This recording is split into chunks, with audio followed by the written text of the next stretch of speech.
Hit the apartment hard, get the safe, LPP, break the loop.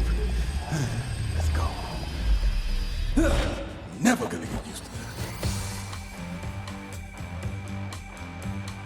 that. Deathloop is a paradox, where time is in both infinite supply and quickly running out. Protagonist Colt Vaughn is stuck in a time loop, desperately trying his best to get off the gleefully nihilistic island of Black Reef. The rules of breaking the time loop seem simple: kill 8 targets within 24 hours. Paradoxically, this feat is an intricate clockwork of planning, preparation, and execution that feels impossible at first. But it all culminates in one of Arkane Studios' best games to date.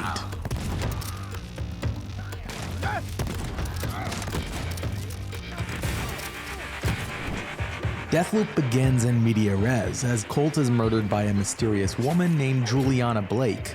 As soon as he dies, he wakes up on a strange beach with no knowledge of who he is or how he got there. Juliana soon makes contact, explaining his situation and, by extension, the game's rules. Colt is on Black Reef, where time is perpetually stuck and murder is the only way out. The game revels in its nihilistic world. Dying has no meaning on Black Reef, so why not do whatever you want? Death, murder, and all manner of awful things are treated casually, lending a dark humor to the whole experience. This kind of storytelling could have become juvenile in the wrong hands, but Deathloop's writing is strong, and I enjoyed seeing the twisted ways it played with the time loop conceit. Colt and Juliana's interactions, full of bickering and arguments, are almost always entertaining and humorous, and the two are now among my favorite video game characters of the year. This time I'll let you see yourself out. Yup, we dated. Wow. Black Reef is broken into 4 large districts, each with its own clues on how to proceed, access to targets, and storylines that progress the main plot or serve as side content. Each district has unique flair, from a city center hosting a massive party to an expansive research station near the coast, and arriving at different times of day changes everything from where guards patrol to who and what is available. You can choose to explore a district at 4 times of day: morning, noon, afternoon, or evening, and I enjoy the way this makes you plan your routes accordingly. Tracking leads throughout Black Reef quickly became my favorite part of Deathloop. I loved exploring, seeing how the world opens up, and how my opportunities change over the course of a day. It takes a while to get to the bottom of any mystery in Deathloop, but the game does a good job of paying you back for your time with fun new ways to play, such as access to new powers, better weapons, and upgrades for both. Compared to Arkane's previous immersive sim series, Dishonored, Deathloop encourages players to spill as much blood as they want. There's no penalty or morality system punishing you for using all the cool weapons and powers at your disposal. A lot of those powers are very similar to the ones in Dishonored, including teleporting around levels and chaining multiple enemies together so that killing one kills everyone in the chain. From the get-go, these powers seem like upgraded versions of those in Dishonored, meaning Deathloop is effectively one giant power trip. As I honed my skills and memorized its various levels, I loved loading in and ripping through an environment in a matter of minutes, especially when combined with the game's great arsenal, which includes a nail gun for silent headshots and an SMG that can be reloaded while shooting for a non-stop bullet spray. An in-game currency allows weapons, powers, and upgrades to be carried between loops, which is a helpful touch for alleviating the penalties of death.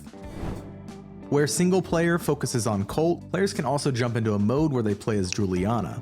The former tries to go about their objective, as the latter invades other players' games and attempts to hunt them down and kill them.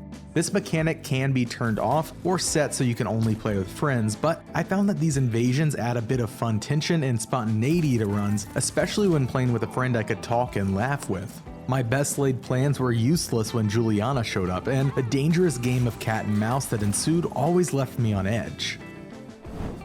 The further I got, the more satisfying it became putting all the various puzzle pieces together until finally I had a finished plan. I had built dozens of routes to get through my final day, assembled an arsenal of perfect weapons, and chosen the right powers to kill all my targets. And then I botched it all at the last second. But that ever-building sense of knowledge and accomplishment present throughout the game led me to immediately start a new playthrough to further experiment and explore. In Deathloop, dying is fun, killing is even better, and I can't wait to see what the game throws at me next.